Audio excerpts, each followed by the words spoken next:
Hello there, I'm Ian Toombs from gofishing.co.uk. Just enjoying a bit of rud fishing on the pole. It's a nice summer's day, lovely little still water and catching loads of fish on sweet corn. But the main reason why I'm here today is to help you try and solve a problem, and that is whether or not you're going to invest in a pole.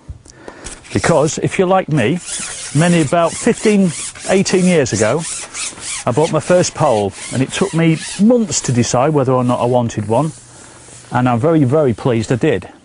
And in this video we're going to explain why, well, both the pros and the cons of pole fishing, and hopefully you'll be able to decide whether or not you're going to invest in a pole and start fishing like this. Okay, so walk around any commercial carp fishery, canal or river, and you'll probably find, well, 50% or more of anglers there will be fishing with poles. And there's one simple reason for that. On their day they are absolutely unbeatable. But that's not to say that you should, if you buy a pole, throw away your feeder rods and waggler rods. So let's talk about the disadvantages first of all of pole fishing. And I should think the main disadvantage that people get hung up about is the length. Because if you buy a 14-metre pole, you can only fish at 14 metres or less. So, you know, there are times obviously when the fish are further out than that, so you're going to have to resort to either a waggler or a feeder or a bomb or something to go and pick those fish and catch them. So that is the main, I should think, the main disadvantage really for most people, and that's the length. But if you feed intelligently and wisely, you will bring the fish in to within reach of your pole and you will have a great day's fishing, just as I'm having here today.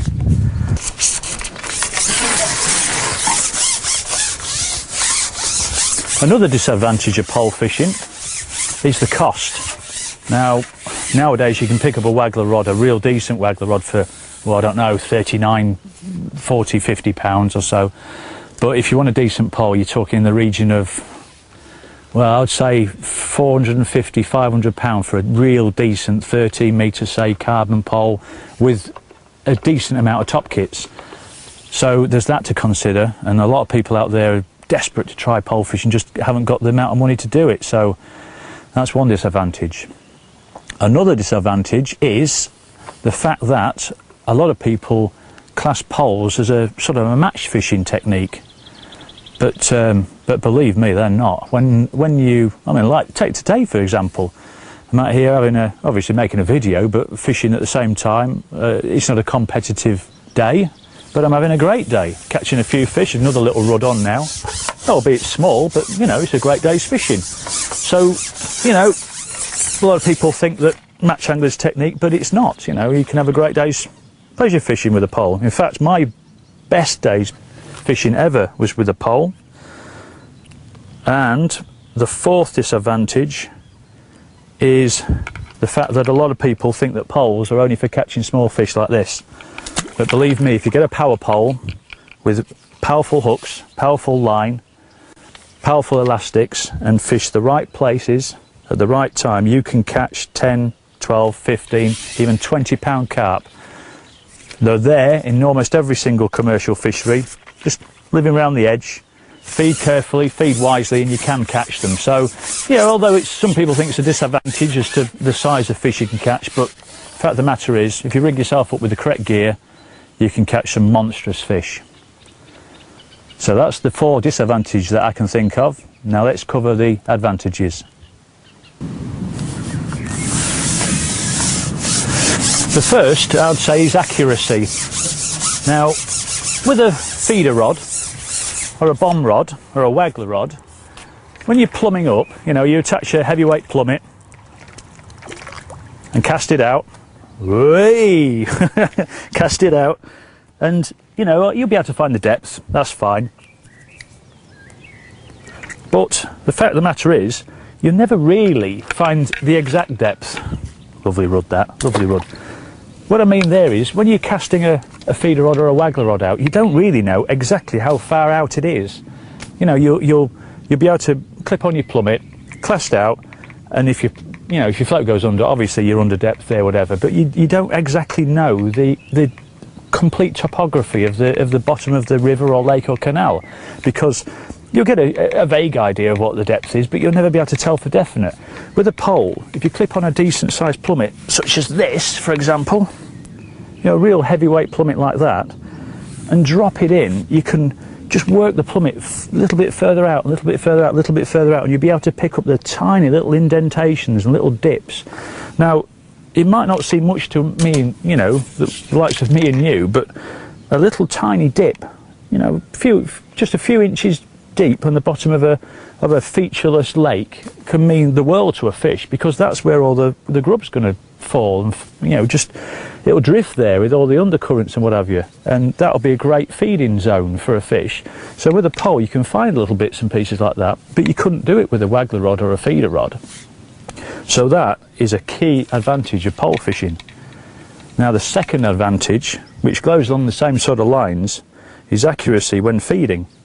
Now, again, with a waggler rod or a feeder rod, you cast out, and more than likely you'll use your catapult to feed. But not with a pole. Obviously you can feed a swim with a catapult when you're pole fishing, but if you buy a decent pole with a decent spares package, you'll also get a cupping kit, and that's what I'm going to show you now. So when you've got a pole and the right spares package, by that I mean a cupping kit, you can achieve fantastic degree of accuracy, a better degree of accuracy than can ever achieve when using a float rod with a catapult, because the spread of bait via a catapult is going to be fairly wide, especially at a pole's length out, say 16 metres or so. So if you've got one of these, which is a cupping kit, you can put that wherever you want it. You can fill it with whatever bait you wish, push it out like so into the margins, and deposit your bait real close to whatever you want. So if you intend on laying a trap for marginal carp down there or so, or say underneath the tree there, you could feed it really accurately with this and put your bait right where you want it. Now on a commercial fishery that won't be so important, if you like, but when you fish in hard venues like canals or rivers, then a cupping kit really comes into its own, because on say a canal you'll have ledges and drop-offs and things like that on the near side and the far side. Now if you can deposit your bait in a row, in a line, right at the bottom of a drop-off on the shelves of the near side or the far side of a canal, you're definitely going to catch a lot more fish. I mean, you could catapult the bait in, but you're going to find that it's spread out over a wide area. But a cupping kit such as this will give you a massive degree of accuracy, and again will help you catch more fish. Another advantage of pole fishing, and that's if you miss a bite, you can check whether or not the fish has taken your bait really easily. You don't have to wind in, swing the rig to hand, check it, rebait, cast out, and then set your float. All you have to do when you're pole fishing is simply lift the pole up high, and you can see your bait against the horizon. It's very, very simple. So you could ship out like so, drop the rig in, and then if you get a bite, miss it, lift the rig up like so, and you can check whether or not the bait's on the hook. Dead simple. So I've mentioned accuracy in feeding, but there's also accuracy in rig placement. Now with a pole you can push your rig up against lots of features, stuff that you couldn't normally do with a running line, with a waggler rod or a feeder rod. For example, if you're fishing a canal and there's reeds on the far bank, say 11, 12, 13 metres out, and your pole is long enough, you could push your rig to within a couple of inches of those reeds, and that's where you'll find quality roach, big perch, decent tench, that sort of thing. And the same applies on a commercial still water. There are often a lot of islands there. Now if you're fishing a rod, reel, feeder rod, waggler rod, that sort of thing, if you was to cast to them, you'll either cast too far and you'll get your rig tangled up in the island, or you'll cast too short and you'll be away from the fish. Because on a lot of venues nowadays the fish patrol really tight to these features. Within a foot or so of the features they'll go round and round and round all day long. Now if you're casting short, you won't contact those fish at all. But with a pole you'll be able to push your rig really close to the feature, and therefore you'll be able to catch the fish. So that's another great plus point about pole fishing.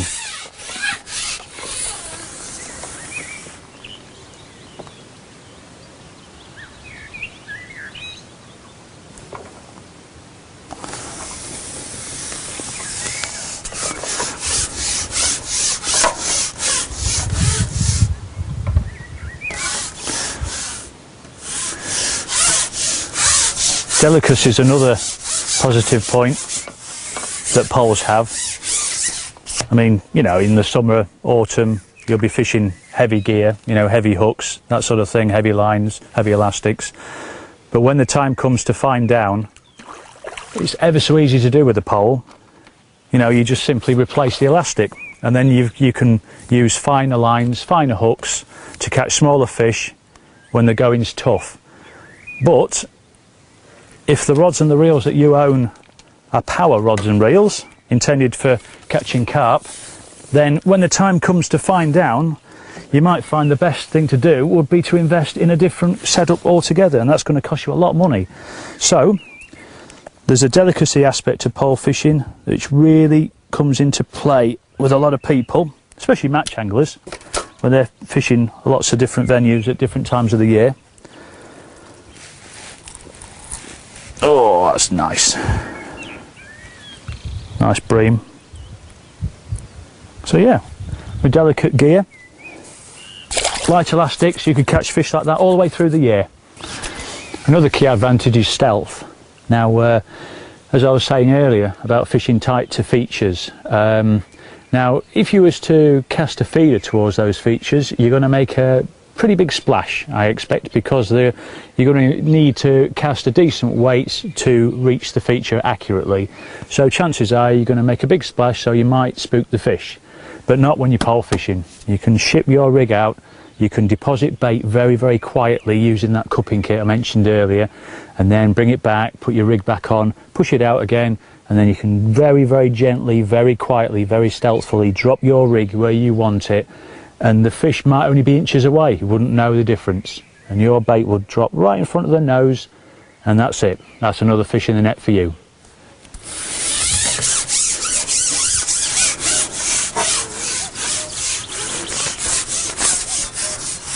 Another advantage of pole fishing, I think one of the biggest really, is the fact that it's just fun. You know, there's no two ways about it. When the day goes well, like it is today, caught a few rudd, caught a few little carp, and now the bream have moved in. It's just fun, you know, it's just great fun. So, if you're like me, 15, 18 years ago, and wasn't quite sure whether or not to go out and buy a pole, then hopefully I think this video might have persuaded you to do just that. Save up a little bit of cash, go out, treat yourself to a decent pole, and you can have a great day's fishing, catching fish just like this. Thanks for watching.